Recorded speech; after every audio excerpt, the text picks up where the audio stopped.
Ladies and gentlemen, welcome to tonight's main event, the Twisted by Fate show. As you settle in for the show tonight, the challengers want you to keep this in mind. Viewer discretion is advised. The challengers will be discussing sensitive topics such as mental health and addiction, and that any viewpoint is specifically their own opinion and not to be reflected as factual. If you feel you need assistance, please reach out to the appropriate professionals. And now, for your challengers, in this corner, hailing from Hagerstown, Pennsylvania, local motorcycle racer and avid indie wrestling fan, Grasshopper. And in this corner, all the way from Des Moines, Iowa, starting shortstop for the Des Moines Stars and dedicated AEW fan, Turtle Graveyard. Challengers, let's have a fun, clean bout, and let's get this started. 208.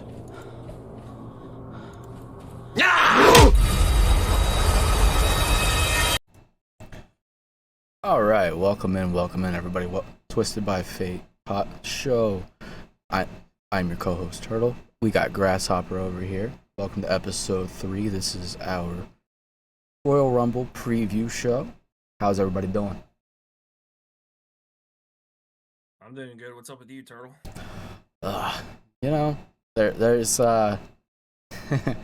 There's there's some tea, but that's some time. That's some stuff for another day. We don't need to bring the mood down right now. How about you? Not a whole lot.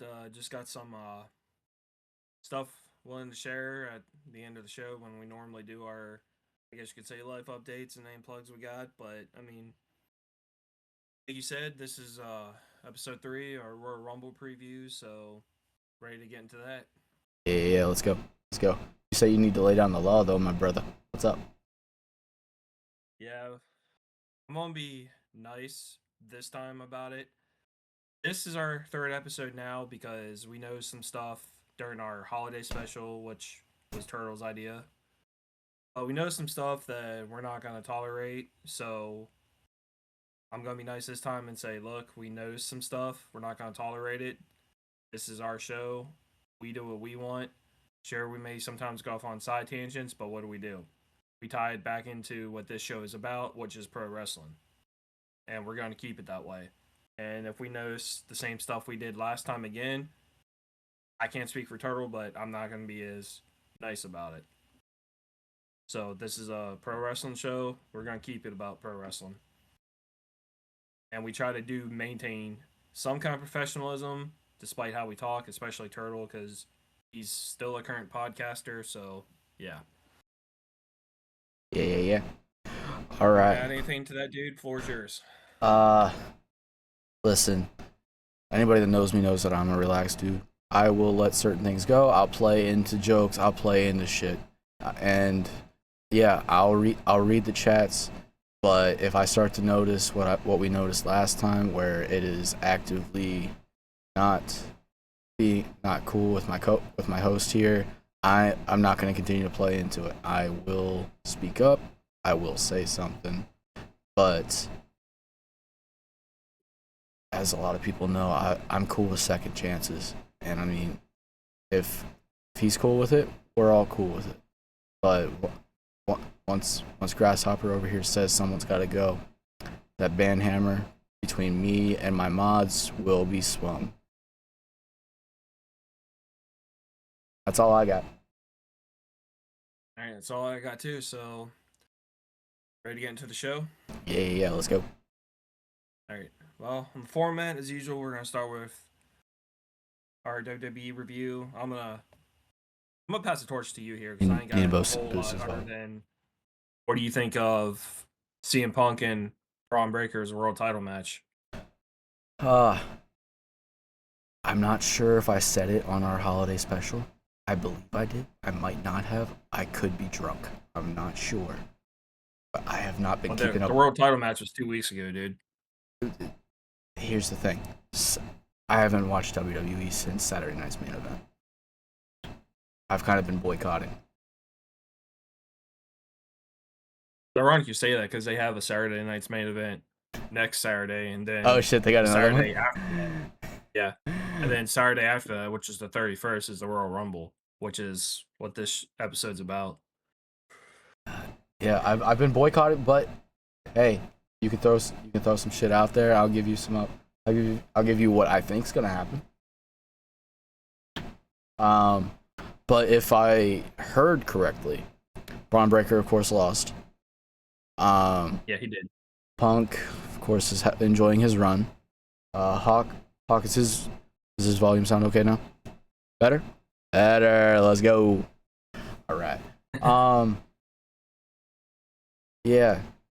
Braun. Yeah, I agree with not giving it to him on a random episode of Raw. I feel like that was a horrible thing that they did last year with giving Gunther the belt back on a random Raw in his rematch against Jay. I feel like he could have let Jay have it for a few more weeks up until the next PLE.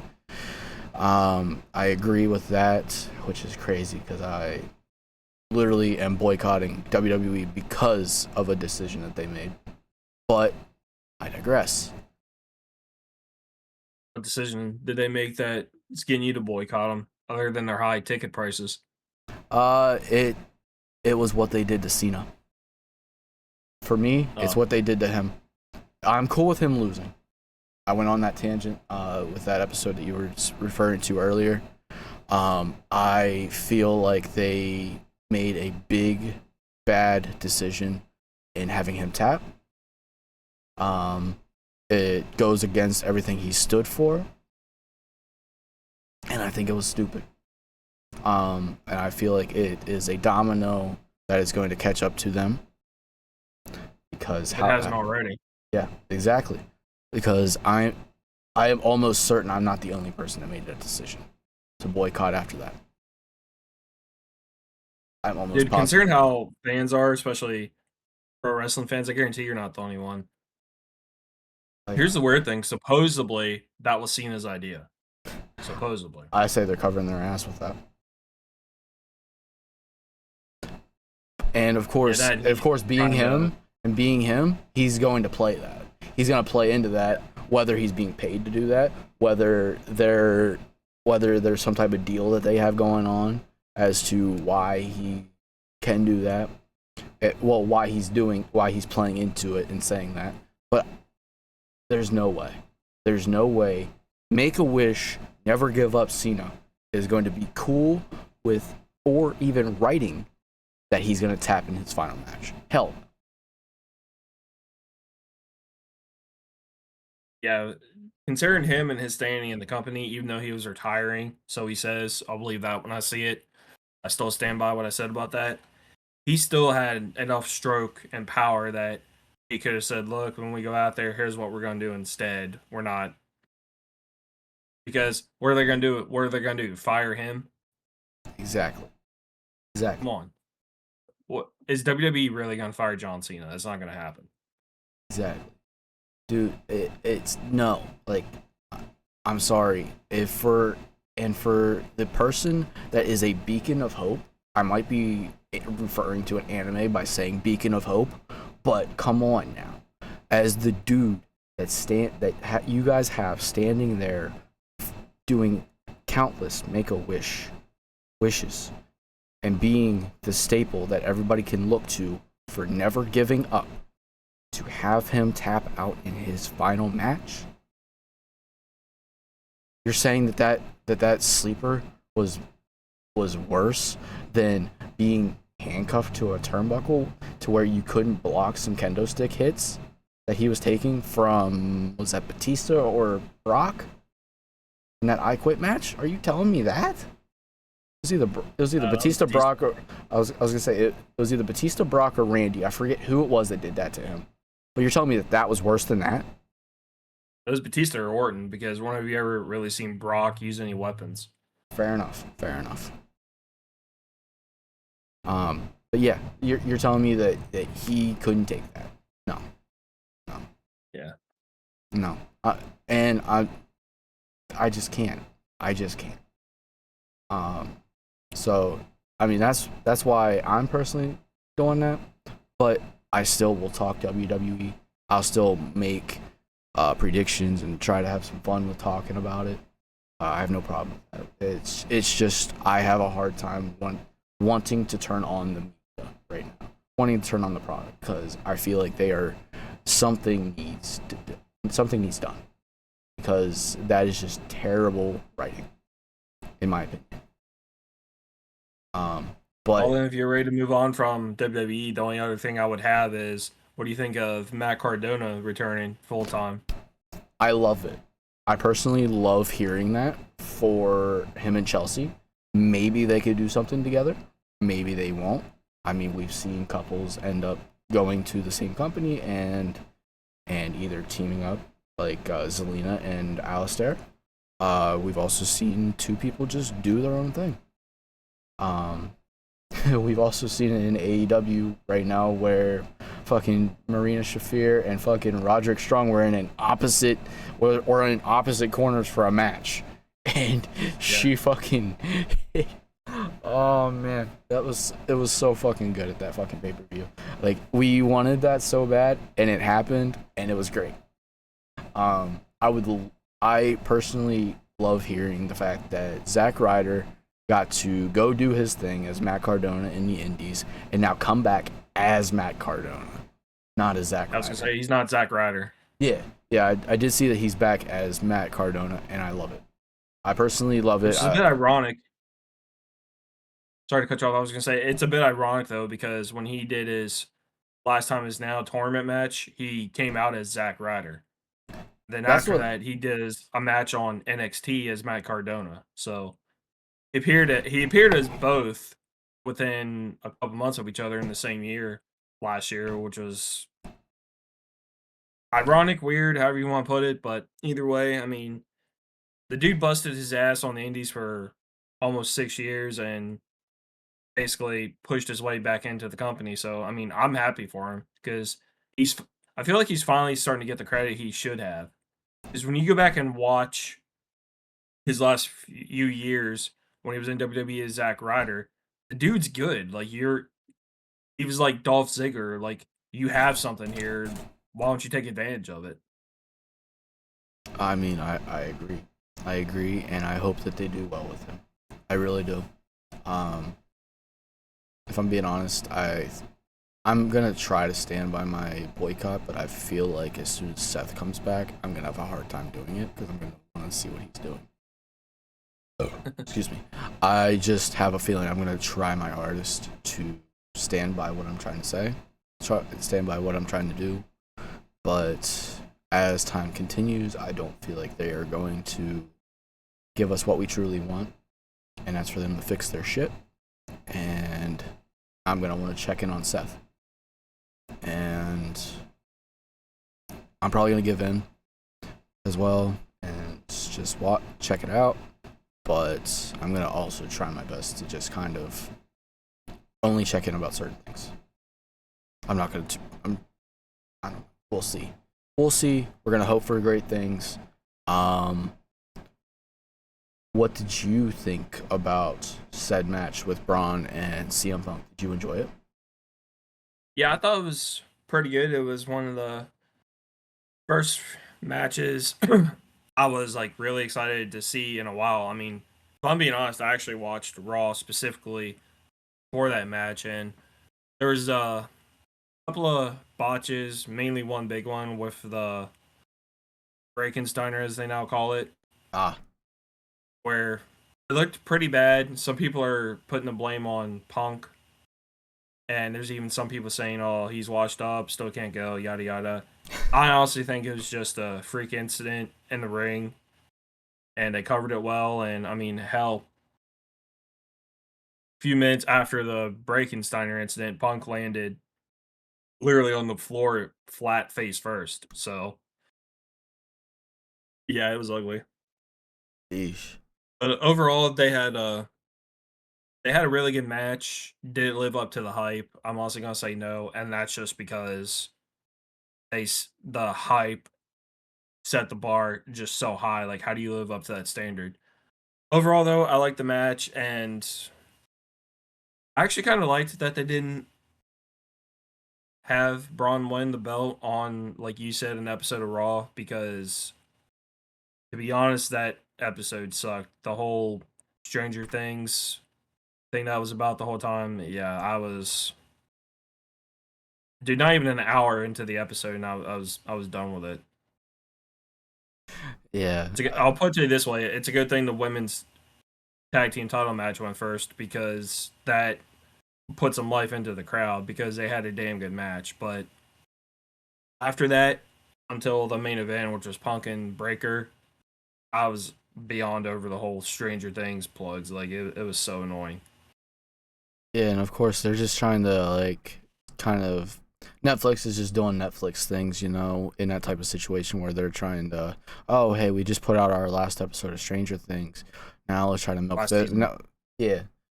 Yeah, they put out the last episode / last the finale of the last season, all that good stuff. Which, by the way, if anybody wants to know, like, that shit was so good. It was worth for me holding off until the last episode was put out for me to go binge it all. I enjoyed it a lot, but to then tie it into WWE that has nothing to fucking do with Stranger Things, like, that's silly. That's just silly. Like, how are you just gonna do that? Like, I get it. AEW does it stage too. And everything set up for Stranger Things. Swear to God. Oh shit. Yeah. I mean, I get it. AEW's done it too. AEW's done it where, like, whatever it is that everybody's trying to whatever the network that they're broadcasting on at that time is trying to put out at that moment, like, they've done like they did a Shark Week fucking shark match. They've done a couple over the couple years that I've been watching now, and I'm just like, I get it that the network is trying to get you to do things, so you got to, but dude, plan that shit a little bit better. Like, get them to give you notice of, hey, we need you to do Stranger Things Raw on this date. Bet. Okay, you can plan a hell of a lot better than what it sounds like, because I mean, this just sounds like this is shit just thrown together. Like, did they even have a Demogorgon come out? Did they even have a Demogorgon do anything? Did they have Vecna come out? Did they do anything with Vecna? No, they didn't have 11. They didn't have Dustin. They didn't have any. You're telling me the WWE, one of the multi-billion-dollar companies, couldn't pay to have any of those actors just come and say hi? Come and make an appearance. But they can make. I think there was somebody from the show in the crowd, but they just showed them sitting there and said who they were, and that's about it. At least they did something. but I mean, they come on now. You're telling me that Big Braun Breaker or okay, who's the tallest in WWE right now? Who would you say is the tallest? Probably Omos. Omos? You're telling me Omos wouldn't throw a Demogorgon costume? You know damn well that they could have made that shit. I don't watch Stranger Things, so I honestly don't know what you're talking about. Demogorgon is one of the big monsters. He's got like a plant-looking face, and he basically opens that shit up, swallows around, and just eats.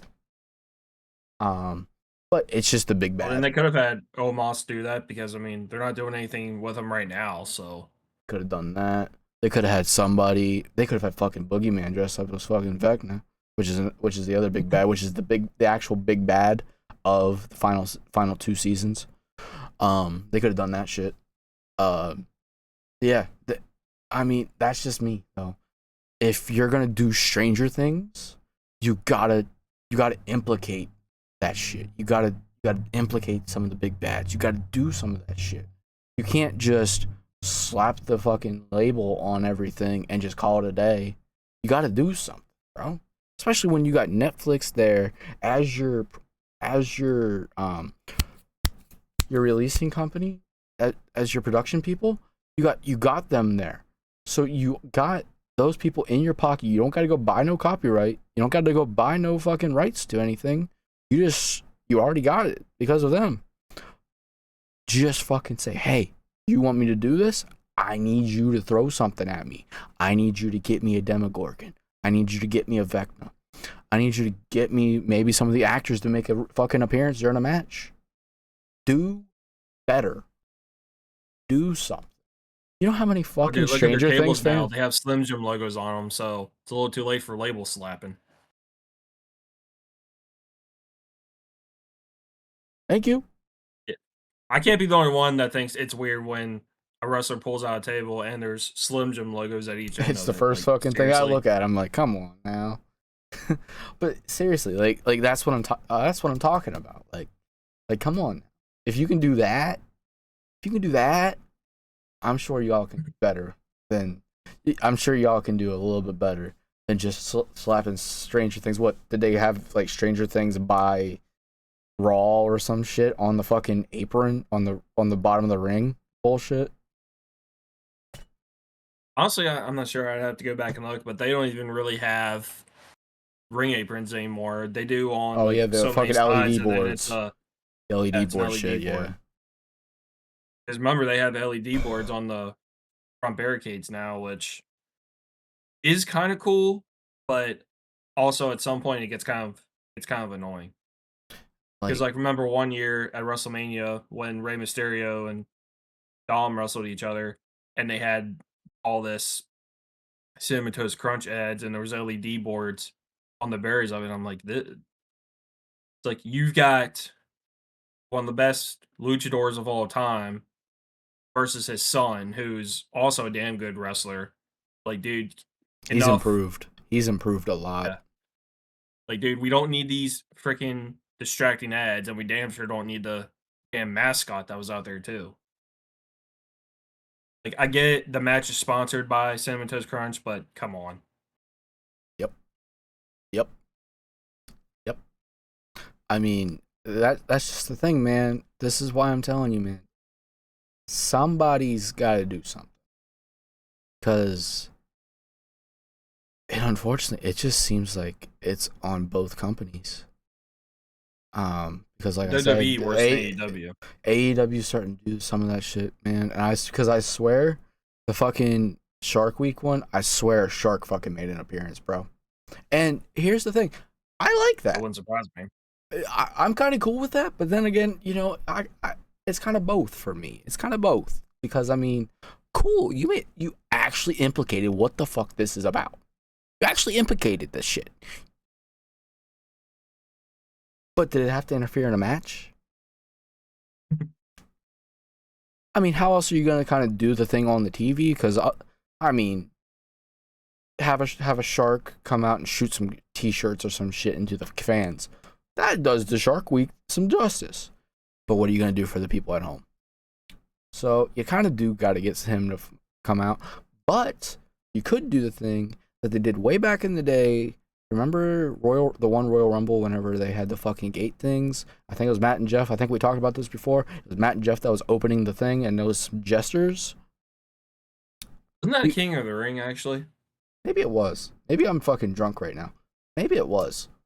Yeah, I remember that. Him and Matt were the people opening the shit. Yeah, the jesters. King of the Ring makes more sense. Jesters, King of the Court. Yep. Makes more sense. There's one or the other. But they could just do I'm it. I'm sure somebody's gonna look it up and correct us. But see that right there. Have the fucking Sharks walk you to the fucking ring. Stranger Things. Have the Demogorgons walk you to the ring. Oh, more Stranger Things. Do it a little bit more justice. Yeah. I mean, yes, there's the people that didn't watch the show that would be like, hey, I don't know what the fuck that is, but hey, this is Stranger Things by Raw.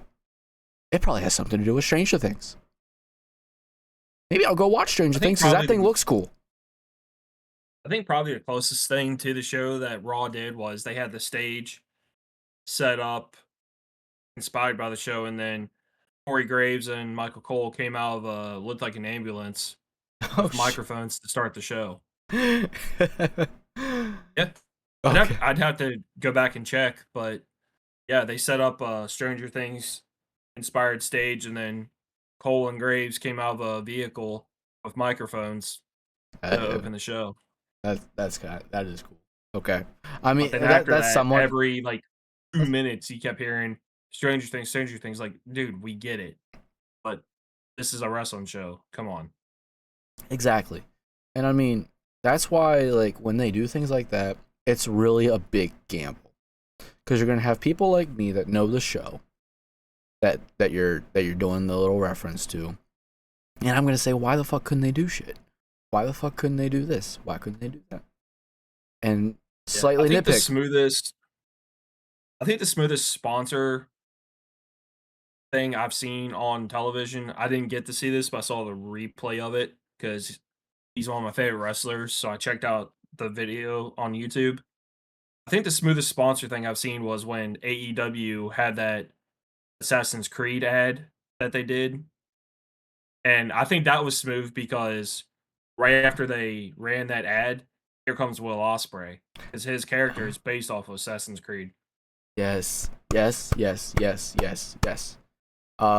they did it for the new Assassin's Creed, and they had literal fucking like martial artists all dressed up like Assassin's Creed, all dressed up like the guild or whatever you want to call it, that the Assassin's Creed assassin that the new character's from. They had him all dressed up like Osprey's fucking gear to his coat to everything was all in the same type of gear that all these people were in, and they were doing like little flips, all this shit. They were looking awesome along with that video, like you were talking about. The video was smooth, like all of that shit, bro.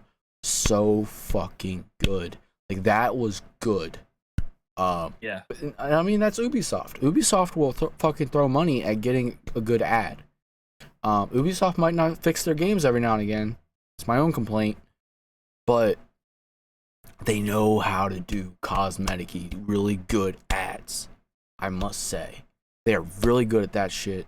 AEW did really, really good with that because Ospreay is the epitome of being able to do that really good. And I mean, just the fact that he's the aerial assassin, it makes sense for him to be the assassin, bro. It makes sense. That's where it came from, Assassin's Creed. And that's why I said that was the smoothest transition from an ad to the start of a wrestling match I've seen, because they ran the Assassin's Creed ad, and all of a sudden on the stage, here's these, like you said, martial artists doing, I don't want to say routine because it sounds too gymnastic-y, but they were doing something that was planned. The next thing you know, here come music's playing, then here comes Will Ospreay. Yeah, and they were kind of following him down to the ring and everything. Like that shit was good. Like you can call it a routine.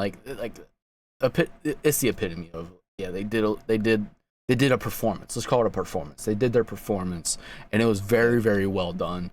It was really good choreography, whatever the fuck. I can't speak right now. It was choreographed very, very well. They did great with it. As you said, it's a really good ad.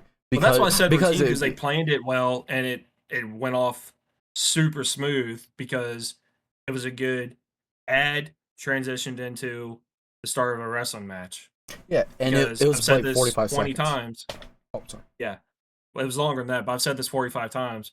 Will Ospreay's aerial assassin character is from Assassin's Creed. Yeah. I'm pretty sure his gear, even though most of the time it's green and gold, it's based off of that. Well, that and when he was in United Empire. Yeah. So it was seamless transition from they ran the Assassin's Creed ad to here comes this entrance that was planned to here comes, Will Ospreay to here comes his opponent. Yeah, and it's probably and they made it work. Yeah, and what I'm thinking is it's because it literally, the Assassin's Creed thing was not blasted for the entire show. Because if I remember right, that was a good pay-per-view. Yeah, actually, yeah, I said that. Yeah, it was a great pay-per-view. I don't remember which one. I know it was one of last. I think it was last year's. It was one of 2025's pay-per-views. It was last year before he hurt his neck again. Okay, so maybe it was. I don't think it was All In. I think it was Double or Nothing then. Was it double? Maybe. I'd have to go back and check. Yeah, I think it was Double or Nothing. They did that, but the whole show was an Assassin's Creed. So maybe whenever it's just a bite size, a little snack size, where it's just literally one person's entrance, one person's gear for their match. It only has to do with that. Maybe that's why it was so great, because it was in such small moderation to where it wasn't kind of rammed down our throat like the Stranger Things thing was. Like, it was just rammed down our throat the entire fucking night. Where Assassin's Creed right there was just that. Yeah. I mean, yeah. That's what I gotta say. That's what I think. I mean, I don't even see where Ospreay has even done anything else like for that company. I don't know if like he actually legitimately has anything with Ubisoft, or maybe it was literally just like we were saying here, where it was just that one night, it was just that one entrance that he did the thing for them. I mean, maybe he'll do it for the rest of their games going forward. Who knows?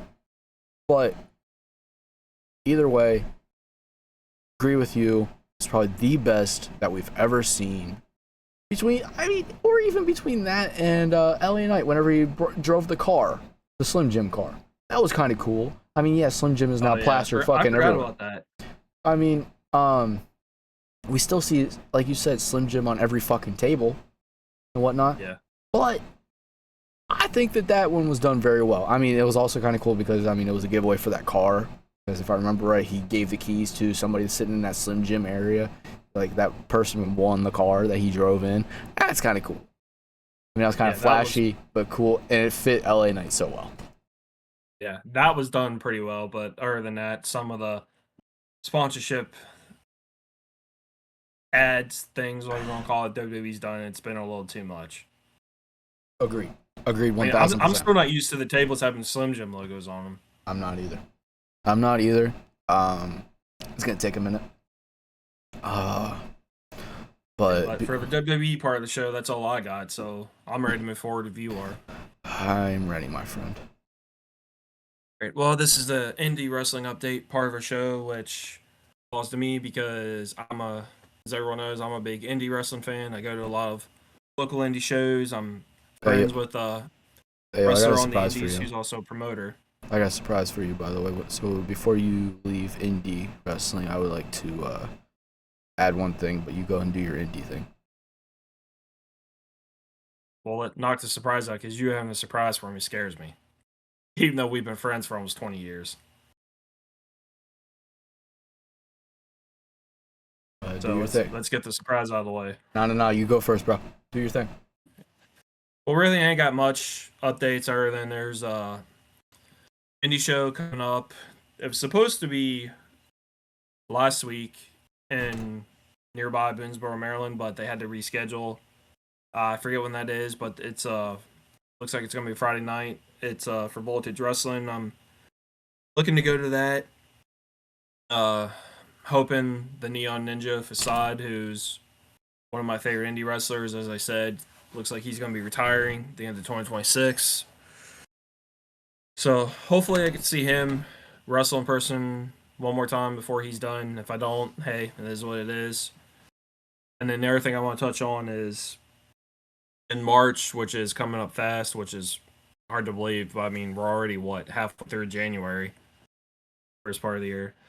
So yeah, in March, Riot Maker Pro Wrestling is going to crown their first world champion, and the match is between Red Dog and Sugar Dan Stofko, who my buddy Sickened, who runs Riot Maker Pro Wrestling, he trained Dan Stofko, so he's got a top guy on the indies in Red Dog versus one of his best students and Sugar Dan. So I think it's going to be a good match. They're going to tear the house down, and to make a prediction, it's tough, but I'm also gonna go with Red Dog. I think Red Dog's gonna get the win and be the first Riot Maker Pro champion.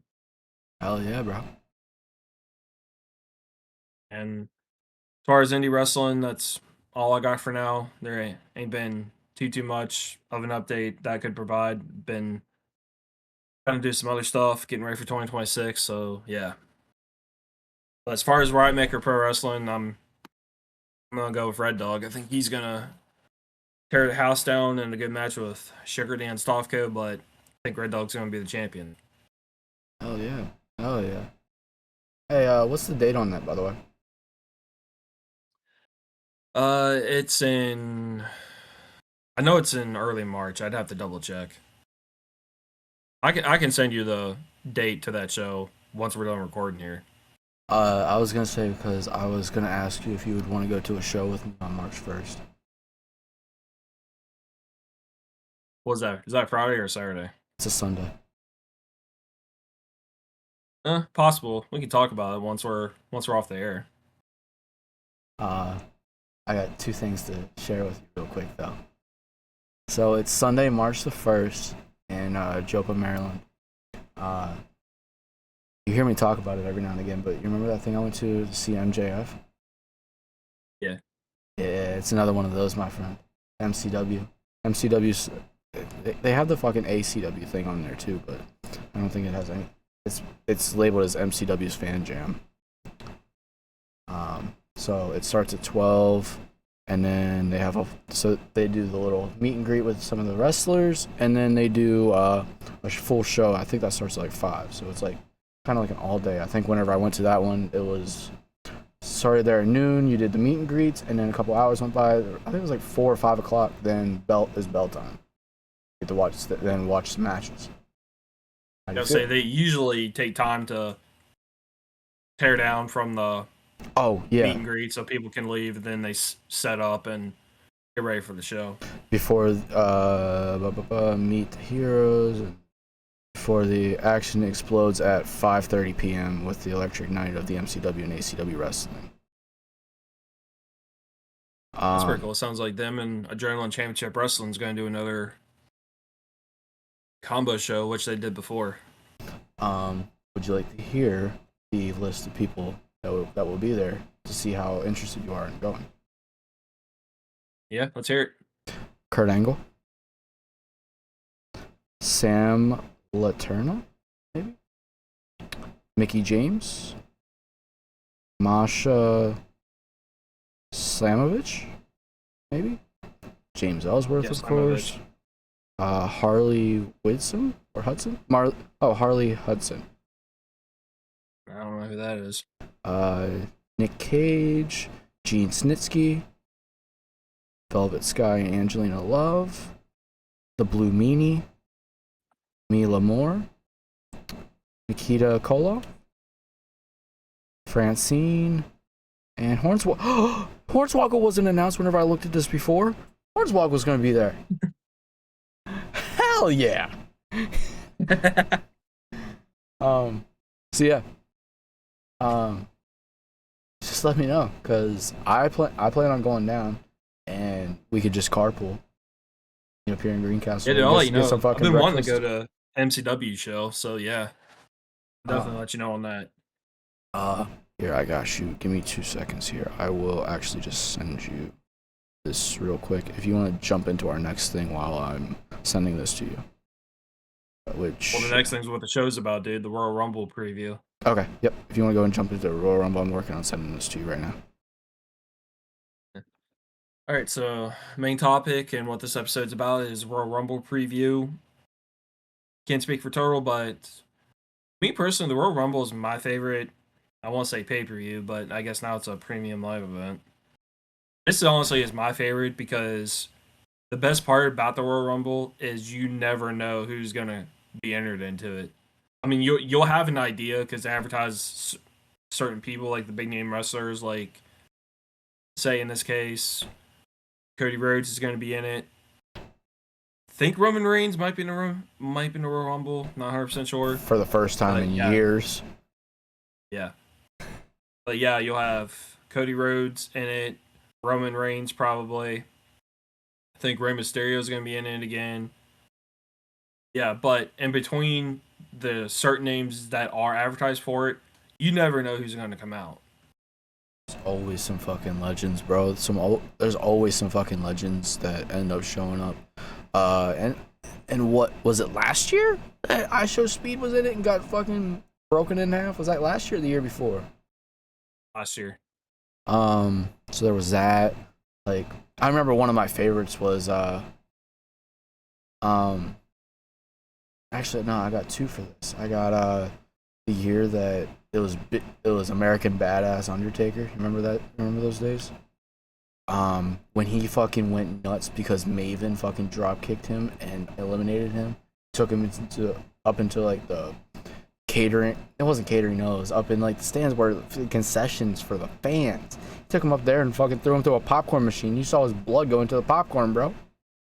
Yeah. So there was that, and the year that I think it was like 2008 or 2009 when fucking Road Dogg made his fucking return and did one. I'm not sure when that one was. A couple years after. But there was one of the years Road Dogg came back and did a random stunt where he showed up. I was just like, oh shit, this guy can still go. Yeah. Royal Rumble is always a great time. It's always a good pay-per-view. That's why I'm having a hard time deciding if I'm gonna continue my boycott. I might come back and just watch this pay-per-view and then go, okay, yep, now I'm still mad at you.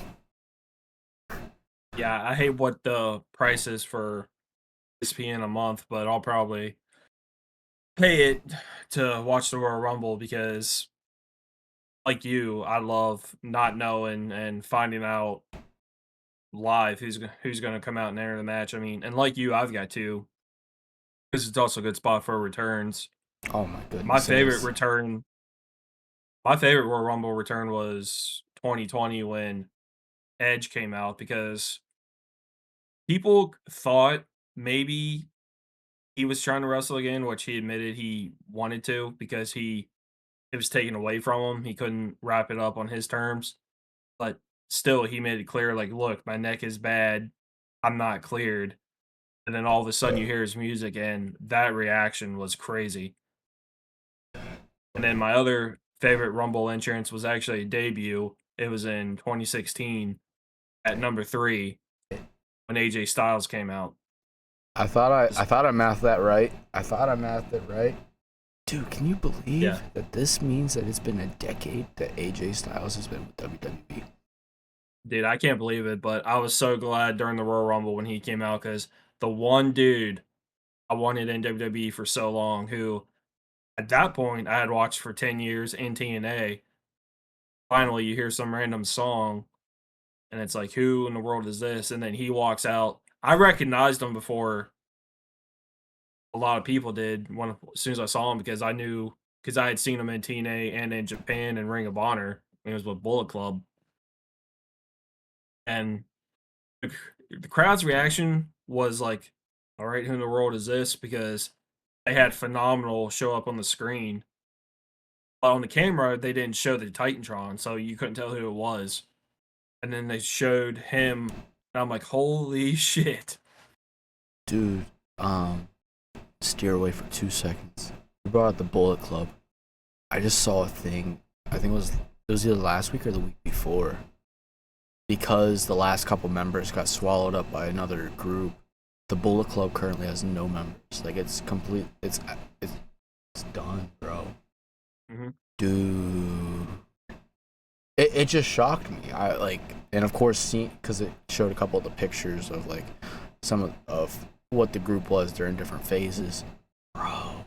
Yeah, the first 2 leaders are in WWE. What, Balor and Styles? Yeah, Finn Balor was the original leader of the Bullet Club. That's what I thought. I was trying to remember which order that was, but I knew that they were Finn the Balor's first. the original leader. And then when he went to NXT in like 2013 or so, AJ Styles took over.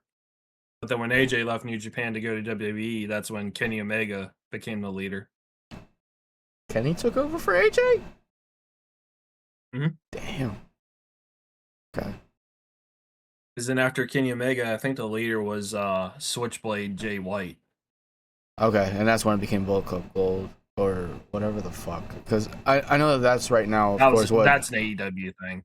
Okay. I was wondering, because I was just like, I've never heard Bullet Club be called Bullet Club Gold.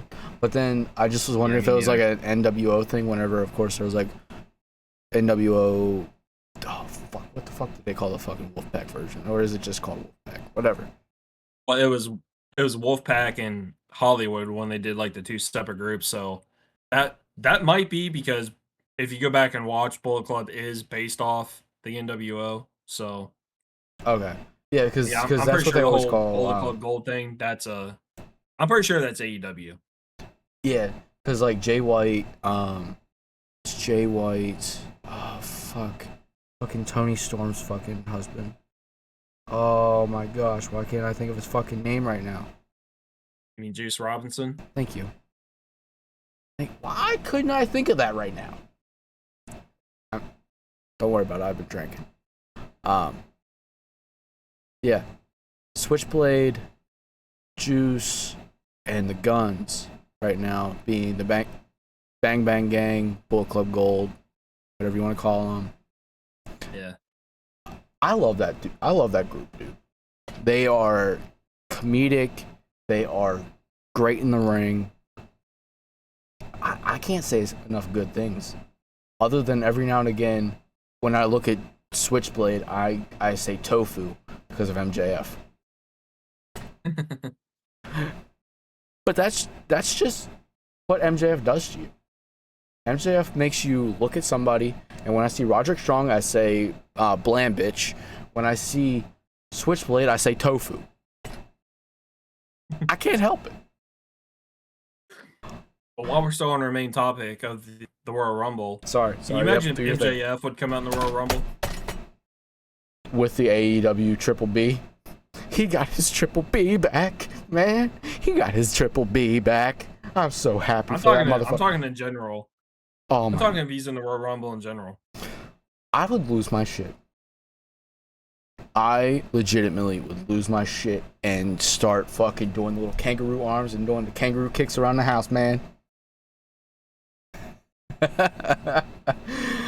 Jesus Christ. Only MJF can get something silly like that over, bro. Come on now. I mean, you're right, but I mean, he got all those people that's like in the UK to throw inflatable kangaroos at the ring. I believe it. I haven't watched AEW in a while, but if anybody could get the crowd to do that, it's MJF. But yeah, because that's why the Royal Rumble is my favorite pay-per-view, is because you never know who's going to show up, because they're usually pretty good at getting surprises. I don't know how they're going to do that this year because it's in Saudi Arabia, which I don't know about you. I'm not too crazy about that. No, because that means it's going to be a crazy fucking hour of the day when the pay-per-view is going to be happening. Was it Saudi Arabia whenever our pay-per-views are at 6 a.m.? I don't know about 6 a.m., but yeah, they were somewhere. It was either when they were in Saudi Arabia or in Australia. Yeah, I forget which one it was. Australia. It was Australia. Because I remember, because I was watching that pay-per-view at 6 a.m. while I was at work, and they were talking about how Nia wanted to humiliate Rhea in her home country. That's right, it was Australia. Saudi Arabia, it's just a few hours early. That's right. What do you think about them building a brand new stadium just for the Royal Rumble? What do you think about that? Saudi Arabia is building a brand new stadium just for the Royal Rumble. Yeah. Well, that's just going to show how much Saudi Arabia is loving this partnership right now with WWE. Because is it Saudi Arabia where they also have that WWE experience thing where they keep the crown jewel belts? Is that Saudi Arabia? Yeah. That just goes to show the partnership that the country and WWE has. It goes to show that that's one of the few things that Triple H has done right. You got it. Vince started it. Oh, did he? Okay. Wasn't sure how far back that went. I mean, I knew that like Vince tried to get WWE in with a bunch of countries.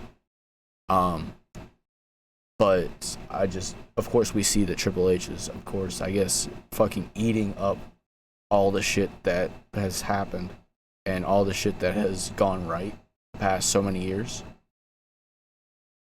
But I mean, if any of it was like groundwork by Vince, I mean, that's great for Vince as well. Yeah, he's the one that got the deal of Saudi Arabia going because he was in charge when a bunch of wrestlers got stuck there and had all this travel issues, except for Brock Lesnar, because, I mean, Vince catered to him and said, okay, yeah, leave right away on your private jet while all these other guys are practically held hostage in the airport.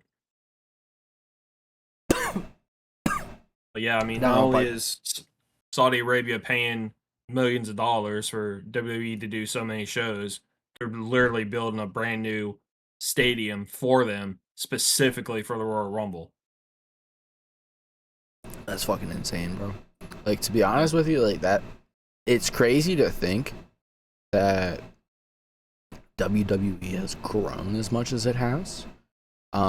It's crazy to think of the mashups that we're now seeing.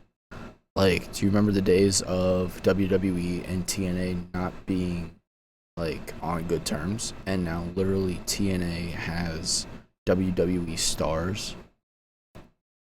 And now TNA people are joining into the Royal Rumble. I mean, I get it that that's been a couple years going, because I mean, I remember a couple years ago, like some of the TNA stars, like Mickie James even showed up with one of the TNA female belts.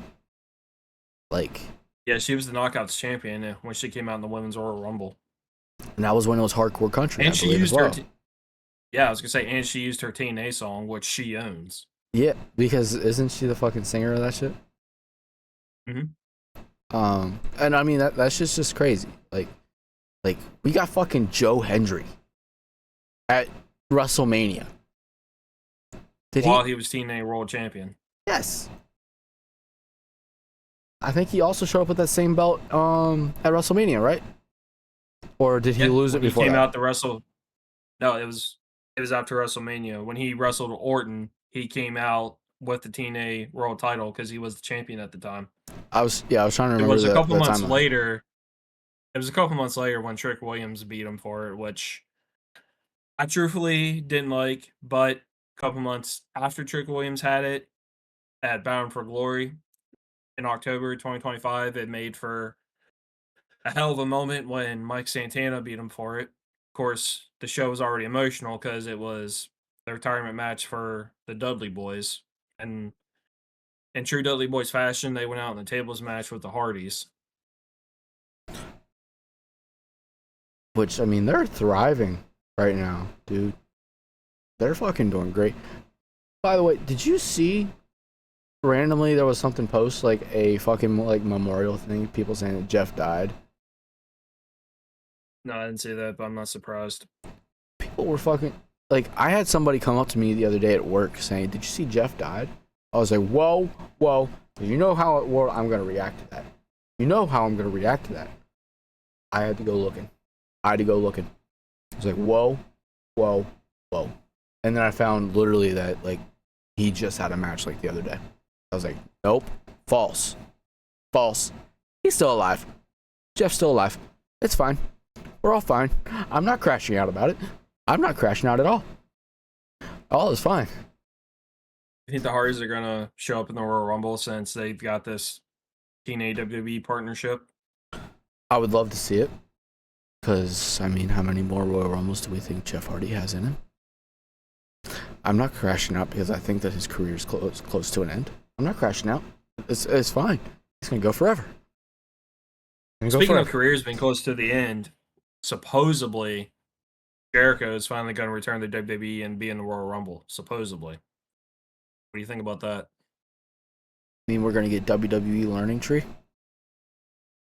I don't know about Learning Tree, but I mean, it would explain why that always. It would explain why that all died off of AEW TV. Because, I mean, of course, they got to be away for X amount of time. Well, supposedly Tony Khan was trying to keep him, but from all the stuff I've seen, it looks like Jericho's going back to WWE to wrap up his career. And truthfully, even though it's going to be harder to surprise people, because I mean, let's be honest, people like them, or just in general, you do anything, it's on social media and the internet for the world to know, like that. And they're in Saudi Arabia, so people's gonna have a hard time traveling. But it looks like if it's true, he's gonna return in the Royal Rumble, which to me is honestly perfect. Because like I said, that's why the Royal Rumble is my favorite pay-per-view of the big four. No offense to WrestleMania, but I love the Royal Rumble because you never know who's going to come out. Yeah, whereas WrestleMania, of course, because of them needing to sell tickets and everything, I mean, probably a lot of the tickets are even already sold by now, even though we don't know any type of match card for WrestleMania.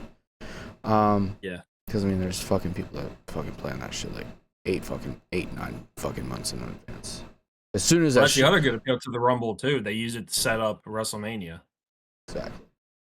I believe that there is a good thought of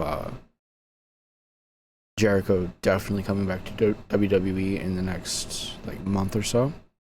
I don't know how much you pay attention to it, but do you know the Jericho Cruise? I think I did see a flyer for that recently.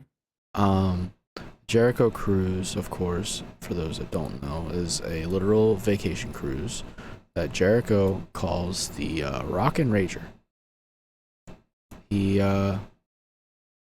has, of course, music played because he performs on it, along with there's a full like few days of professional wrestling. I mean, you can meet the wrestlers, you can enjoy watching the shows, whatever. That was actually pretty cool because when AEW first started, they actually did a live episode of Dynamite from the cruise ship. I actually thought that was pretty cool. And I mean, here's the thing, dude. If you look at the list of who is on the Jericho Cruise, the upcoming Jericho Cruise, I don't see too many fucking AEW people. Wanna know who I do see on it? Any guesses? Jeff Hardy. Hardy's. That's the only guess I'd have. Jeff Hardy's on it. Cora Jade or Eliana Black, whatever the fuck you want to call her. She's on it. Well, she's a free agent TNA now. I was gonna say, name. Yeah, I was gonna say she's in TNA. Oh, she's in TNA. Okay. Yeah, she just debuted earlier this week when they debuted on AMC, and she uses her real name, Elena Black. So more things that are pointing towards WWE ties. I don't know about you, but me personally, if Jericho doesn't show up in the Royal Rumble, then he's not going back. Yeah. But so that's just my speculation as to why I think personally that there is a good chance that Jericho is pointing towards that, because for his personal thing with no tie to either company, it has more WWE sides than AEW sides, whereas before it was the opposite. Actually, crazy enough, another free agent is on it. Saraya is on it. I mean, last saw on AEW, but free agent ever since. I think the last time I fucking saw her actually on, I think she was when she lost the fucking women's world title after she won it at All In. That's the last we saw. Well, they only did that because they were in England. Yeah, exactly.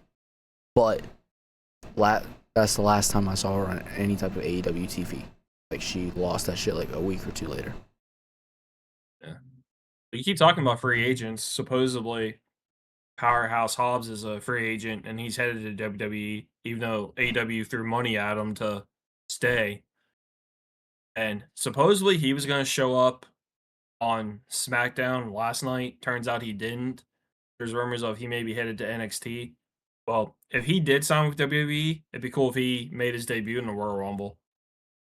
Because with people putting everything on social media, which is going to happen because it's in Saudi Arabia, they still need people to enter it. So if Powerhouse Hobbs does sign with it, WWE, or did, because supposedly he's a free agent, it'd be pretty cool if he made his debut in the Royal Rumble.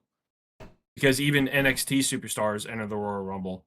I wonder how quick, though, he can make the flip. I mean, I get it, Andrade fucking makes a flip fucking once a week, but that was a legal issue, you know that.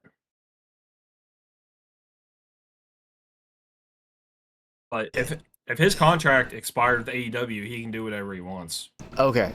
I was just trying to think of, like, he was just on AEW TV like a couple weeks ago. That's the only reason I was thinking, like, wait, what? I think this past Wednesday he was on Dynamite, but his contract expired literally at midnight that night. Okay, so that means he So would be he he did his would be available. Yeah. Okay, I just the whole like having to wait X amount of time. I was trying to remember what the rule was with that. Like how long? So it's like if you up and just want to bail before your contract is up, or is it? Because I thought that when you're flipping companies, like if I'm with AEW right now and I'm going to and I make plans to go to WWE, I don't have to wait. I just have to wait for my contract to run up.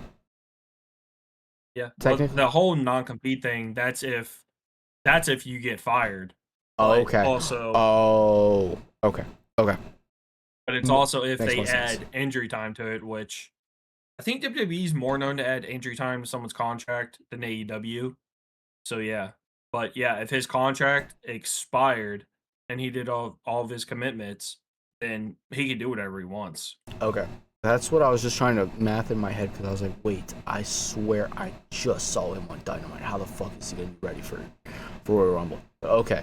If it's literally contract ended Thursday morning at midnight because he was able to compete at Dynamite on Wednesday. Okay. Never mind. I was trying to remember the rules to that because I just remember the non-compete clause whenever they did the whole thing with Christian. And I think, whatever. Yeah, I don't know how that got worked out. That's probably one of the things that led to it, even though that was 21 years ago, which is crazy to think about. Yeah. But yeah. Yeah, whenever Christian made his jump over, like he had to like do a different name and all this shit. They were making a big deal because they thought that he did it too early and whatnot. It's like, wait, okay, how the fuck does the flip work?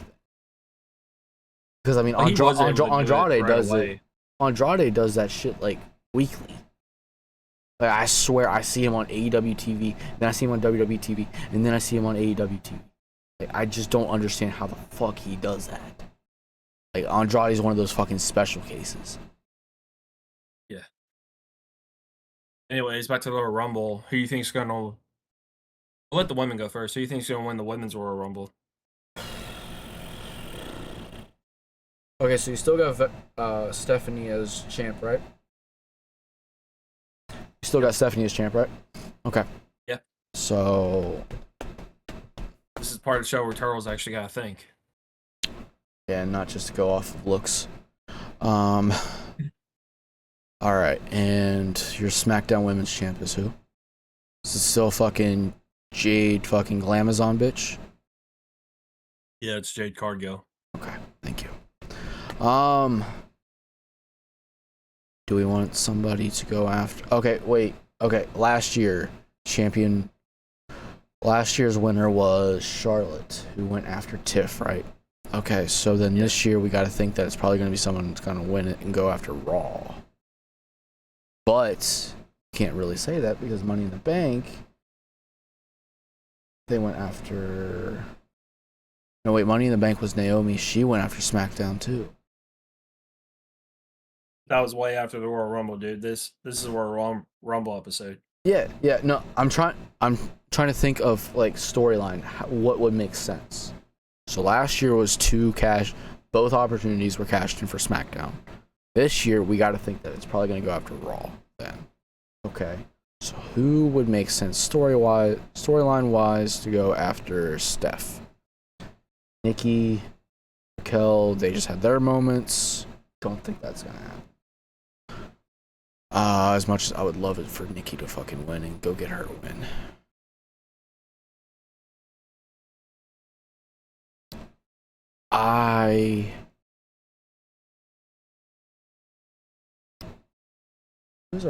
Who's our women's Raw roster? Still got Liv. Liv would be an amazing win. Oh, I would love it if Liv would win. I'm gonna go with the fan. You won't pick somebody. I will. Women's Royal Rumble. I think Liv Morgan's gonna win. Do you? Do you legit? Like, it's not just the fan in me thinking that Liv's gonna win, or just someone in Judgment Day in general, because you know all of them. Part fanboy in me, but from what I've seen on both shows, even though I don't watch SmackDown too much, I just legit think Liv Morgan's gonna win. Thank you, Spunk, for this sub. But yes, I think Liv or someone from Judgment Day is going to win. This might be the moment where someone in Judgment Day turns on Liv. So, but you got, if it's still going on, fucking besties between fucking Roxanne and Liv. But is it them buttering up Liv just to turn on her? Ooh, yeah. Honestly, who knows? I mean, I personally want Nikki or Liv to win. Personally. But We'll pick one of them. if neither of them are going to get the win, I think it's going to come down to Liv is going to be bestied up with either Raquel or Roxanne, and then one of them's going to turn on her. That's my guess. Men's, let's think. Last year, winner of the men's was Jay. Jay then cashed in on Gunther. He went and did the thing. WrestleMania Yeet. It was great. Okay. That was World Heavyweight title. World Heavyweight title was on Raw. So we're going to push towards SmackDown. SmackDown. Did I hear correctly that Cody lost his belt? Yep. Cody Lost lost. to Drew McIntyre.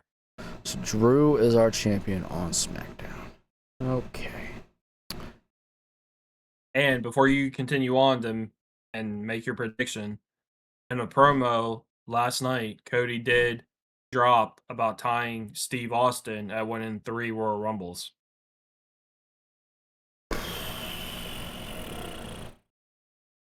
So before you make your pick at who's going to win the men's Royal Rumble, you got to factor that in. Cody pointing out history of Austin being the only one to win 3 Rumbles, which is still the record. I don't think they do it this early. Personally, I think that they're going to put that out there so that way people know the fact. I think that they're going to have Cody in Final 4. You concur with that? Yeah. But I personally don't think that they're going to give that to him this year. I think personally, if they are going to do that, if they don't already have the belt back on him next year, when Royal Rumble time comes around, I think that's when they'll give it to him. I think they'll let him point that out this year, but then give it to him next year, if he's not already champion again. So CM Punk and Drew McIntyre are your 2 champions. Has anybody seen a recent update on Seth Rollins' knee?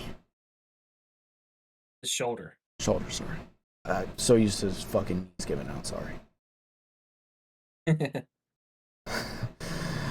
Has anybody seen anything recently? I haven't, no, but there's still rumors that since he's somehow always healed so fast, he may be ready for WrestleMania, but I think the Royal Rumble's too soon. You think that the Royal Rumble's too soon? Yeah. Okay. So then, because I think that would be something, because could you imagine WrestleMania, Seth Rollins versus CM Punk, the World Heavyweight title? Well, there's anybody that can. There's only 2 wrestlers that have been able to prove they can heal faster than normal: John Cena and Seth Rollins. But I think the Rumble is too soon even for him. Oh no! I completely agree, because I was trying to remember when his surgery was in my head. I was trying to kind of place it. I mean, yeah, he's gonna want that, because I mean, you know how great that would fucking sell, dude. You know, great of a fucking WrestleMania. And again, I'm back to saying nice things about somebody I don't like, but that's okay. That would be a good WrestleMania match, Punk and Rollins for the world title. Dude, I don't fucking like the guy, but I'm telling you, he knows how to fucking draw. He knows how to do promos. He does. I'll give him his flowers. But okay, if Seth is not gonna be in the Royal Rumble, but if he does surprise us and he's there, there's a very, very good chance that he is in Final Four with Cody Rhodes. Roman Reigns is always a good fucking thought. Who else have we been talking about that's been announced for the Royal Rumble? Roman Reigns, Cody Rhodes, Joe Hendry. He's still in NXT, but I wouldn't be shocked if he's in it. I would think that he might be in it, but is he going to get a big push? Who knows? But he might at least make it like Final 10. If he's in it. If he's in it. Final 10? Yeah, sure. Give it to him. I'm willing to bet he'll be in it. I don't think he's going Final Four, though. Top 10, probably. Trick Williams? Well, that's a good question. I don't know. He might be in it because they recently just moved him up to SmackDown. I thought I saw a promo with him on, of course, in like my Facebook reels. That's how I've been getting the little bit of information I still got about WWE. Is of course Facebook reels. I'll scroll and I was like, what the fuck was Trick Williams doing a little promo here with Randy Orton? And so of course I watched that shit and ooh, Randy's still fucking got that Viper in him, bro. There's somebody who needs to be factored in, Randy Orton, because think about this. Cody Rhodes, they had to do it last night because, let's be honest, he's the face of the company. So, of course, Cody Rhodes is going to be the... Yeah. So, of course, Cody Rhodes is going to be the one to drop and point out about tying Steve Austin with the Royal Rumble wins. Well, there's another active wrestler that's also won 2 Royal Rumbles. I thought so. It's Orton. So, I wouldn't completely discount and look over Orton winning, because there's only two wrestlers that could tie Austin for the most Rumble wins, and Orton's one of them. Cody Rhodes, Randy Orton, Roman Reigns, Seth Rollins if he's there. Who's your other Final Four thought if Seth is not there? If Seth isn't there, I'd say the Final Four is probably going to be Rhodes, Orton, Reigns, and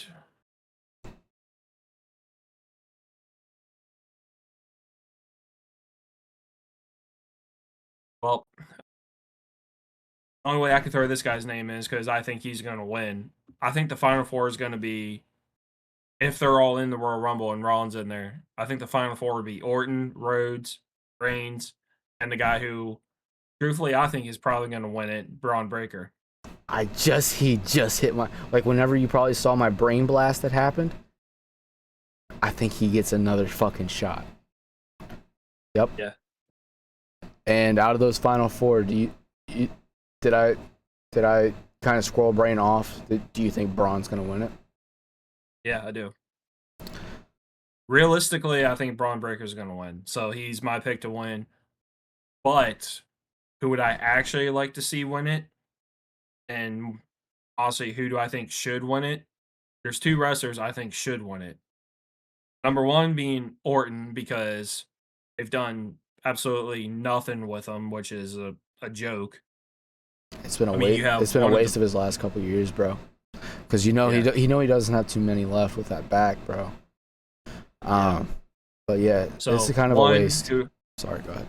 Yeah, no, you're good. So who do I think should win it? Number 1 being Orton, because like you said, he's one of the best of all time. Doesn't have too many years left because he was out 1.5 years with back surgery. But also, dude, they've done hardly nothing with him.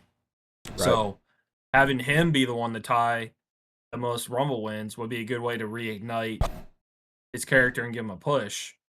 The other person who I think should win it is, and I know you'll get a kick out of this, the second person I think should win the Men's Royal Rumble is a returning LA Knight.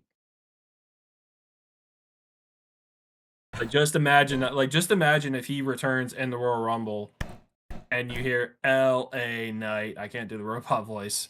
Bro. I guarantee you that pop would be huge. Bro, him coming back like Cena 2008, bro. Cena 2008 return from an injury and win it.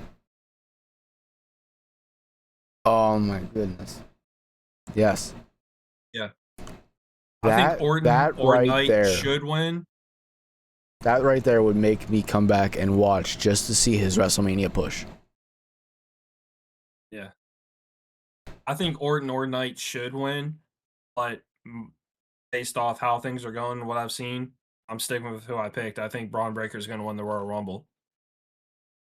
Braun Breaker win the Royal Rumble. Braun Breaker go on to beat CM Punk at WrestleMania 40, whatever it is. 40. I think it's 42. It is. That sounds right. Because 40 is when Cody beat There's- Roman Reigns in Philadelphia, and then 41 was last year in Vegas when Cena won, which, dude, that match sucked. Dude, I didn't like it, but you know what? It finally let someone break that record that felt like nobody was ever going to break. And I mean, if they're not going to give that record-breaking stuff to Randy Orton, giving him this record-breaking for the most Royal Rumble wins would be... Or no, sorry, tying tying the record would be nice, you know? Yeah. Just give the boys something, man. I mean, I'm the same way with LA, you know? Give him something, bro. Well, that's why I think one of those two should win it, because it would give them the push and reignite them that they need, because they've proven how good they are. They just keep What's burying. stopping Triple H from pulling the trigger? They just keep burying these dudes, man. And you can't even say that you're Which is burying a world ironic. champion. What's ironic, he's burying Orton because he's the one that helped Orton get elevated to the main event. Yep. If some of the people watching remember Evolution. Yep. Evolution, bro. It's like he's stuck to that fucking thumbs down with that shit, bro. It's like he's stuck to that. But you know what, man? Because I mean, I feel like both LA and Randy Orton are both on a fucking losing streak. I have not seen them fucking do anything. But then again, I haven't seen Orton the past couple weeks. I have no idea what that man's doing right now. Other than fucking with Trick Williams. To get back on track, I made my Rumble prediction. Who's yours? Let's go two-part. Let's go. I think I agree with you. I think Braun Breaker's going to win that shit, and then he's going to go on to beat CM Punk at WrestleMania. Who would I like to win it?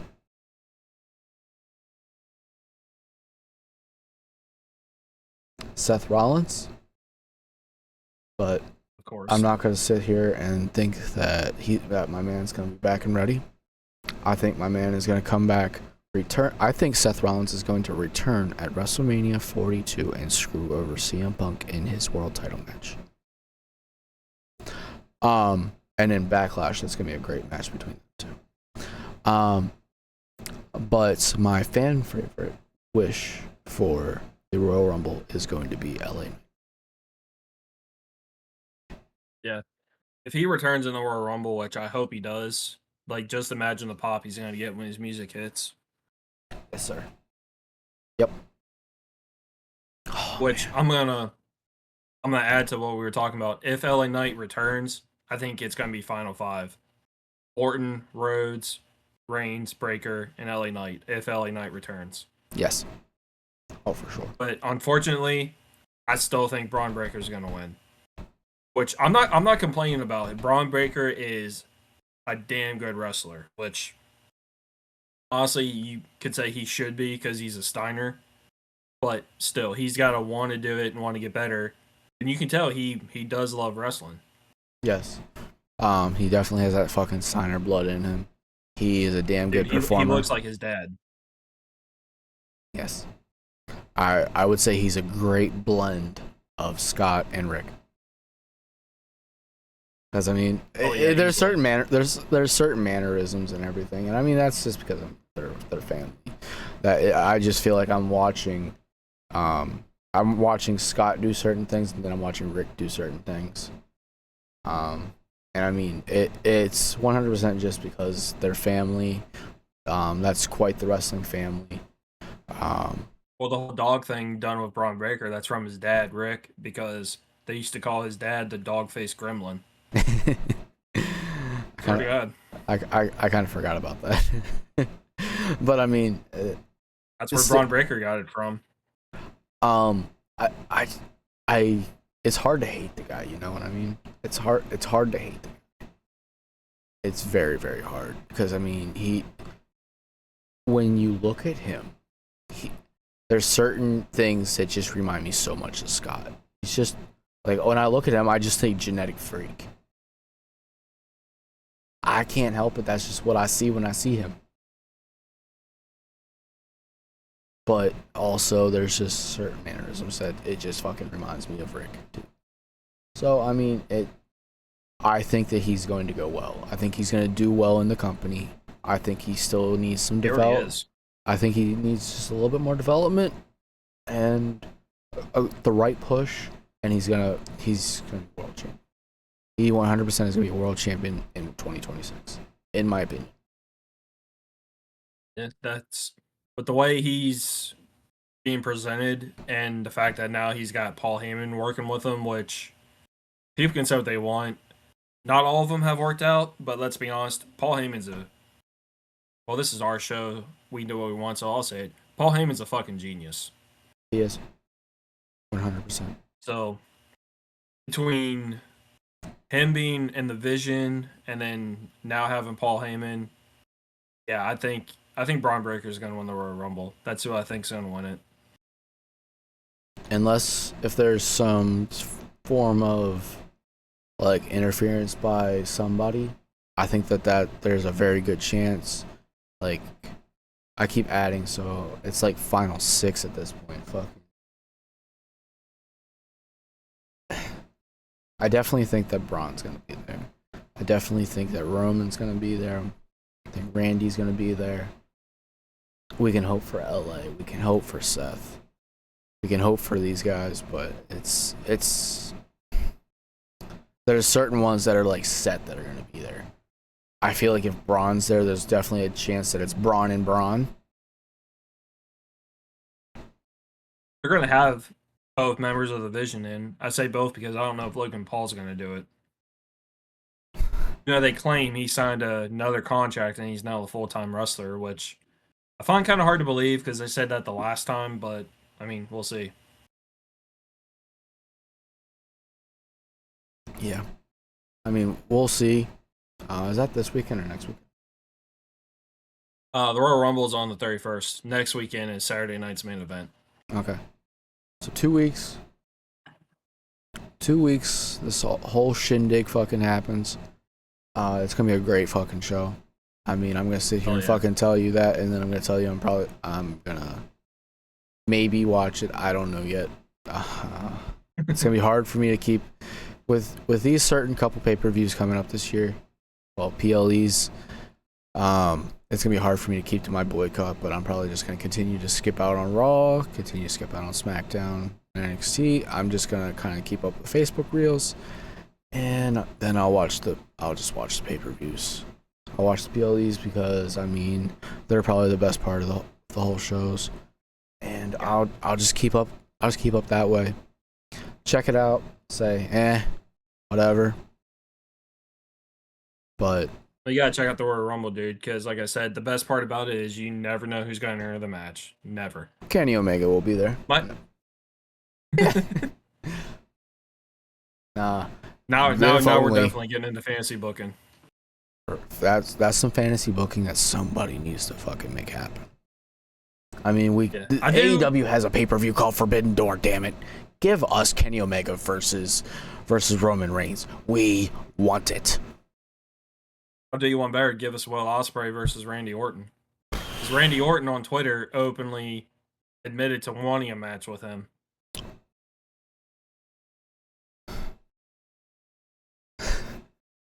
Yeah, I do.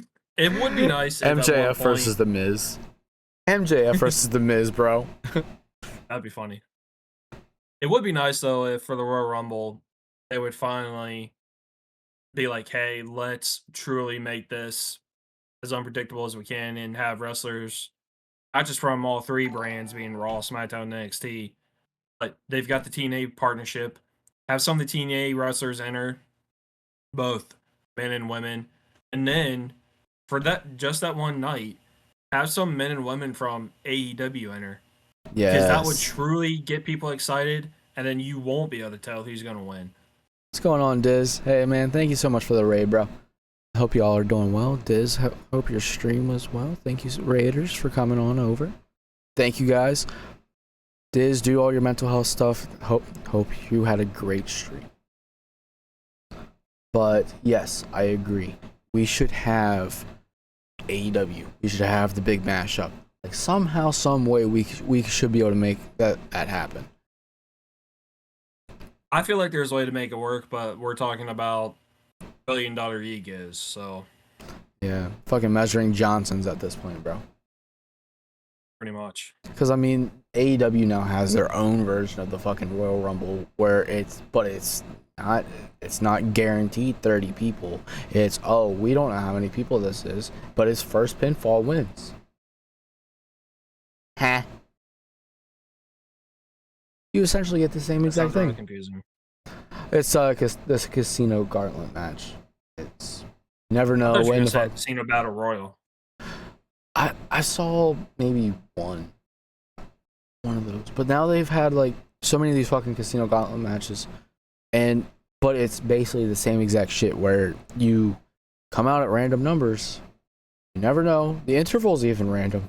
You don't know if someone's gonna come out and then instantly someone else is gonna come out. But it's still first pinfall wins. It's like, what? But you get a title match. Sounds way too confusing. You get a title match. That still sounds way too confusing to me. It's like they went and actually meshed together the Money in the Bank and the Royal Rumble together, because that's right. You get to carry around a contract in a metal clipboard. You know what I'm talking about from fucking warehouses? Those metal clipboards that open up and then there's paper. You can put paperwork on the inside of them. Yeah. Yeah, I have one. Oh, nice. That's right. You probably do. Anyways, yeah, they carry on one of those with a little AEW title paper on the top of it, saying, "Oh, here's my guaranteed title match." You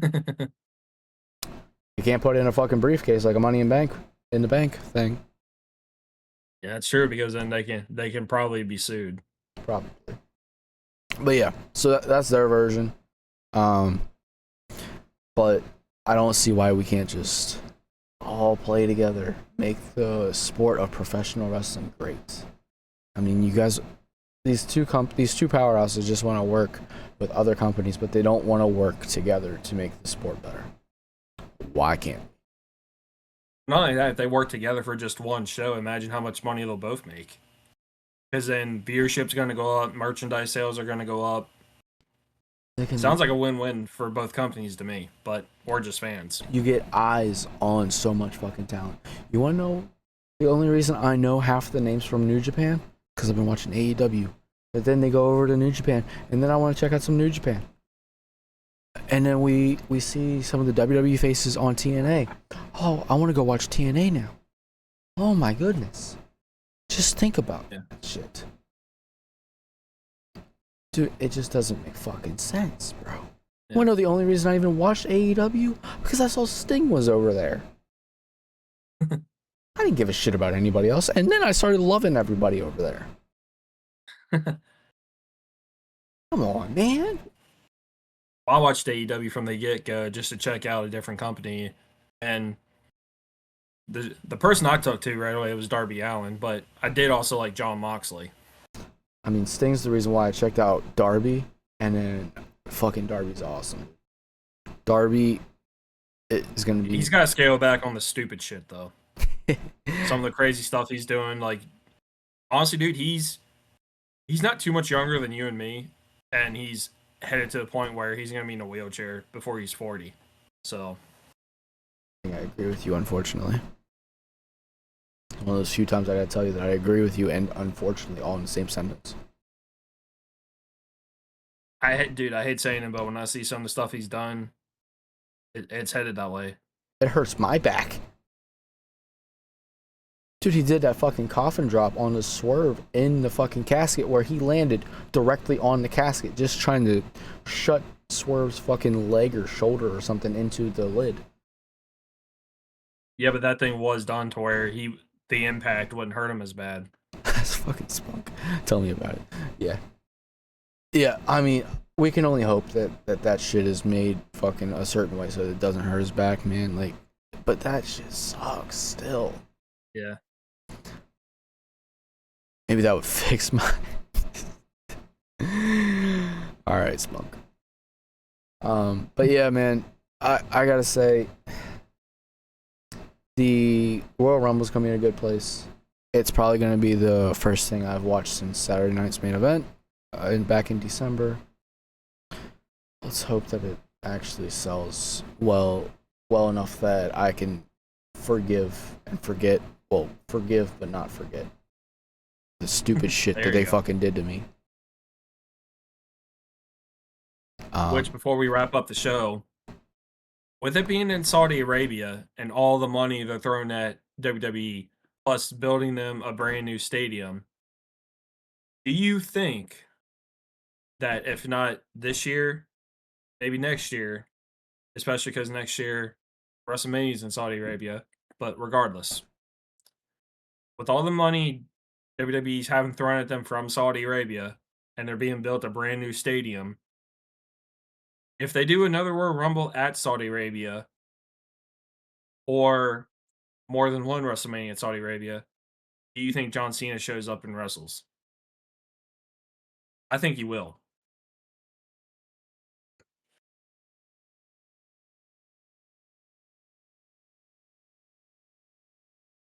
I think if they keep having Royal Rumble and or another WrestleMania in there, I think John Cena's going to do another match. Because, dude, as the old saying goes, money talks, BS walks. And before you answer, think about this. I've already said it twice. Saudi Arabia, over how many years, has thrown millions of dollars at WWE, and I'll send you stuff when we're done recording. They're building WWE a brand new stadium specifically for the Royal Rumble. So, I mean, dude, do you think they get John Cena to get back in the ring? I think they will, because how do you turn down that kind of payday? Let's check that out next year. Let's revisit that question next year. Let's see where he's at. Because here's the thing. He sounds done. But we don't know. It could be kayfabe. That could be screen. We don't know. The way he talked on Pat McAfee, he sounded done after Saturday night's main event. And that was recorded before the match. He said he could already be back in. Yes, Spunk, he is invisible. We don't know. But the only thing that keeps replaying in my head every time I think about, will he be back for another match? Will he be back for another match? John said, everybody tune in tomorrow. Everybody get what you need out of this, because I will not be back. Tomorrow night, he can say what he wants. I think with two of the big fours being in Saudi Arabia within a year and a half of each other, and all the money they're throwing at WWE, he can say what he wants. I think at a Saudi show, he gets back in the ring because enough money was thrown at him. Let's revisit it. I don't know. I can't say yes or no. I don't. Let's see where he is after this year. Let's see what is said, what he posts, let's see what happens. Because, I mean, it's definitely possible. I mean, you're making valid points. The money, the things, the Saudi Arabia. I mean, Was there even a stop on the farewell tour in Saudi that he showed up to? That's where he wrestled CM Punk. That was where that Punk match was? Okay. Because that was my next thought, was maybe that wasn't a stop. Because, I mean, That's when we got Punkonomics. Okay. Punkonomics, that's still funny. Yes. I just... I don't know. I mean, I want to say yes, because I want him to go back on a better... I want him to go out on a better note than what he did. We all deserve it. We all deserve better. It's why the greatest thing that I even thought about, and what I one of the things I reposted was, it was a picture of Sting holding up that tag title belt in his final match, and it was someone saying, "Hey, could you imagine if John gives it the however long he has to, and then goes and has a better retirement match and tour over in AEW? Like, man, I'd fucking love it." Because they would actually. If anybody's a lifelong corporate WWE Nimrod, it's John Cena. Mm-hmm. He ain't going to AEW. Yeah, he never will. But I know that they would treat him better. I know that we would get a better fucking retirement match than what we got. Shit, they'd give him a whole fucking retirement show. That's what they gave Sting. You know, supposedly Sting didn't want that. Really? He had earned it, though, in my opinion. He fucking earned it. So, and John did too. John deserved everything. And to me, he deserved a great steak dinner. He deserved a farewell steak dinner, okay? The steak, the bloomin' onion, the fucking mashed potatoes, fucking corn, fucking giant ass fucking chocolate cake, and whatever it is that John likes to drink alcohol-wise. He deserved that, you know? That, just envision that right in front of you. Just envision that whole fucking meal right in front of you. That's what John deserved. You know what he was given? A fucking McChicken and a baby fry and a kid-sized Coke. So then basically you're saying he got a kid's meal. He got a fucking kid's meal. Not even a good kid's meal. Damn it, because we forgot to give him the toy too.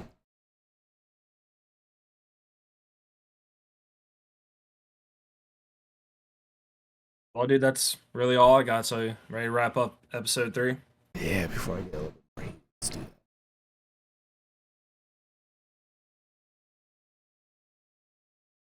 I mean, what for life updates do you got? What for life updates do you got for this week? Really not a whole lot other than hoping to next Saturday, if things can line up, I'm hoping to go up to New York and enter the New York State Ice Racing Championship. Want to give a shout out to my buddy Rob, who's got a bike for me to ride. Really appreciate that, because not able to get mine set up. So I want to give him a shout out for letting me ride one of his. And another thing is, I was gonna wait to do this on Facebook since this is about pro wrestling, but we always, on our formats at the end, we give updates to us as people. So with me being an amateur motorcycle racer, I'll share 2 new updates. I was sent and signed a contract extension with KYT Helmets, which has been my helmet sponsor the last 2-3 years now. So got an extension from them and pretty happy about that. So their helmets have always fit me the best out of all the different companies I've worn.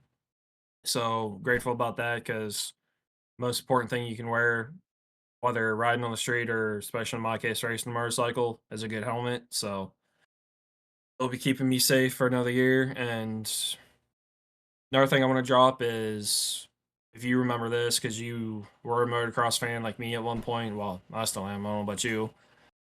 I also signed a contract, and for 2026, I'm officially sponsored by Troy Lee Designs. So very excited about that. To have support from a company like that is, I mean, I don't want to sound like a little kid or fanboy, but I mean, it's a dream come true. I don't know how else to describe it. So yeah, got signed an extension with KYT Helmets. Grateful for that, and I'm also sponsored by Troy Lee Designs now. So really grateful for that, and like I said, and as I already said, hoping to do the New York State Ice Racing Championship next Saturday if things line up, which hopefully they do. But if not, hey, can't help Mother Nature. But things are looking good to be up there next weekend, and want to give another shout out to my buddy Rob, who's got a bike from me to ride. Really appreciate that. Good shit, brother. Good shit. Good shit. What updates you got? Oh, fuck. Some that can go here, some that can't go here. So, here we go. Hell yeah. Yep, Spunk, yes. What I got is I have, as of probably whenever everybody's going to be listening to this that's not here live right now, I will have cut the second job out. I will be I'll be doing just the one job, and then also on the side, we'll be working with Symmetry Financial Group. With that, I will be selling life insurance on the side, which for me is super exciting. So if anybody needs that, wants to get their family set up after if anything would happen to them, I'd be more than happy to look into what for options you have. We can set up an appointment, look into what you got, what fits budgets and good things like that. I'll be getting a link that'll be going into any descriptions and whatnot. And here on Twitch, I'll get it set up so that way it's down in the about. So that way, if anybody's here, you can go right down there and go to that. Also, we got. Which hell yeah, dude! Congrats on that, by the way. Thank you, brother. Thank you, brother. I mean, the things with that sound amazing. So it's something that I'm going to push for to see if I can get people set up with both insurance and to come and do it with me, because I'm going to be doing it just literally in my spare time, because there is no schedule for it. And you are your own boss. You can easily in one day bring home, as soon as that person makes their first premium payment, you get commission. You are 100% paid by commission. It's 1099K. So you can just one day fucking get $7,000 just dropped right into your fucking bank account because you sold the day before. And that's my plan, bro. I'm gonna be doing that. I finally, those that were around for our first episode, I had that quote for that with my buddy MVK sent me in that postcard. I finally hit that part of my depression where I was like, hey, I need to get that shit. I need tattoo therapy. I need fucking tattoo therapy. And that's what was on my mind. So I went and got that shit fucking tattoo so that way it's with me at all times. Because I need to remember at all times to believe in the me that believes in you. I need to remember that shit. Fucking MVK said that shit. And I had to. It's what's on my mind at all times now. Anytime the demons come fucking talking, look at my arm, I start feeling a little bit better. And that sounds cheesy as shit, but it helps. It fucking helps. Anyways, that's what I got. All right, and then one final plug I want to do is someone that sponsors me. It's Ashley Baldwin, who owns a company called Smash GFX. She's sponsored me the last few years. She's the lady who does my merchandise. But I want to plug her because she also does merchandise for several independent wrestlers. She does merchandise for Ken Dixon, Ooh, I know Randy him. Wayne, and she does merchandise for a personal favorite independent tag team of mine, the Country Club, Haas and LK. So she does merch for a lot of independent wrestlers, not just me. So Want to give shout out to Smash GFX. Hell yeah, hell yeah. I can say I know Ken. I've seen him live. He's quite the fucking guy. I'm hoping that he'll be at that show that I was telling you about going to on March It's 1st. MCW. He'll probably be there. I'm really hoping so, bro. I didn't see him like have a match, but he just did like a thing where he was apparently like barred from the building, but he came fucking running out to fuck up the one guy. It was great. Dude, he seems like a fucking stud. I'm hoping that someday he'll get a push up to a main roster. But before I go into a fucking tangent about that shit,